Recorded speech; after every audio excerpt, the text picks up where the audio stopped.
తొడగిచ్చేవాడు ఇంత గట్టిగా. ఆ తొడగిచ్చితే నిద్రమో పెట్టబోయేదో తెలియదు. అటు తొడగిచ్చి కూర్చోబెట్టేవాడు ప్రార్థనలో.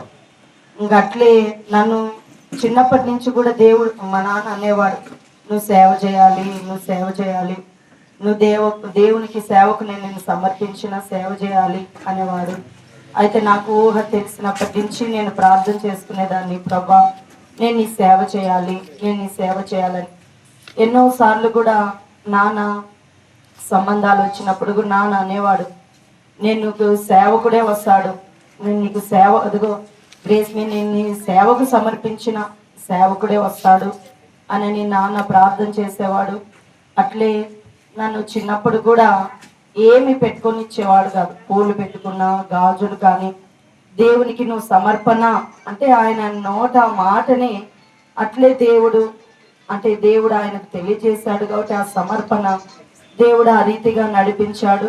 అట్లే సున్నిపెంట్లో కూడా దేవుని ఆత్మను పొందడం, మా అన్న నేను అట్లే మా అన్న దావీదు అట్లా తిరిగి సేవ చేయడం, అది దేవుడు చూపించిన కృప.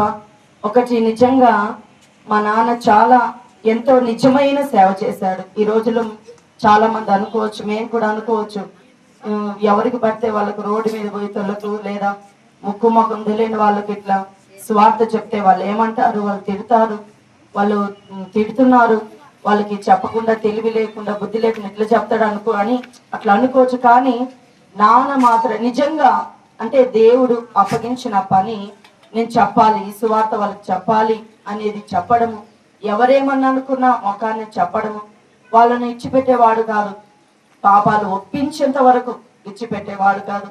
నిజంగా నాన్న నిజమైన సేవ చేశాడు. నిజంగా మేము కూడా అలాగే సేవ చేయాలని మీరందరూ మా కొరకు ప్రార్థన చేయండి. దేవుని కృప, తండ్రి గారు ఎంతగానో మా కుటుంబం గురించి, పిల్లల గురించి మమ్మ నిమిత్తం ప్రార్థన చేశాడు. ఆ ప్రార్థనలన్నీ మా జీవితాల్లో నెరవేరాలని మీరందరూ ప్రార్థన చేయండి. అందరికీ